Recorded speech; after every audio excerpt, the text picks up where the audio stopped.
Double action ఏదైనా ఎన్టీఆర్ కాదే కదండి, ఇచ్చి పడేసారు. రెండు నచ్చేసాయండి. దేవరా అంటే దేవరా, ఇంకా అంతే. క్లైమాక్స్ ఎలా అనిపించింది? ఆచార్యులు దేవరా పోయి లేదండి, చూసి చెప్పండి. చెప్పనా ఎట్లుంటదంటే స్టార్టింగ్ ఎన్టీఆర్ వస్తాడు. ఎన్టీఆర్ వచ్చినాక ఎన్టీఆర్ యాక్టింగ్ బాగుంది. అయితే ఏంటంటే హీరోయిన్ అంత లేదు, హీరోయిన్ వేస్ట్ అంత ఏం లేదు. 5 minutes ఉంది. మళ్ళీ ఇంకా లాస్ట్ లో క్లైమాక్స్ అసలు ఎందుకు తీసినా అర్థమే కాదు. లాస్ట్ కి సూపర్ ఉంది. అది ఎలివేషన్స్, బ్యాక్గ్రౌండ్ అన్న సూపర్. కానీ వేరే లెవెల్. సో 6 years తర్వాత వచ్చింది కదంటే ఆటలు తీర్చింది మరి ఫ్యాన్స్ ఫుల్.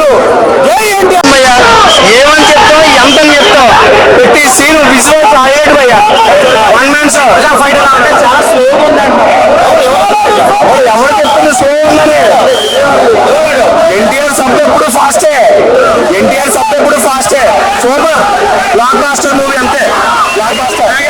దేవరాలే మనకు కనిపిస్తాడు. ట్విస్ట్ అదే అది. ఓవరాల్ ఎన్టీఆర్ కోసం చూడొచ్చు. 1 man show ఎన్టీఆర్ గారు బాగా చేశారు. చెప్పాలంటే ఫస్ట్ హాఫే బాగుంది, సెకండ్ హాఫ్ కంటే. సెకండ్ హాఫ్ కొంచెం లాగ్ అనిపించింది. కాకపోతే ఓవరాల్ గా సినిమా ఓకే. ముందు 10 నిమిషాల ముందు ఒక ఫైట్ ఉంటుంది, కేసీపీ కొత్త సింపుల్ మాట్లాడింది అంతే. ఇంటర్వెల్ ప్రీ-ఇంటర్వెల్ బ్యాంగ్ అయితే ఎక్సలెంట్. ఓవరాల్ 3 రేటింగ్ ఇచ్చుకోవచ్చు. ఈ మూవీతో బాలీవుడ్ లోకి వెళ్ళిపోయినట్టేనా జూనియర్ ఎన్టీఆర్? ఎప్పుడో హాలీవుడ్ రేంజ్ అన్న ఎన్టీఆర్ ది. బాలీవుడ్ అన్న ఇండియాలో హాలీవుడ్ రేంజ్.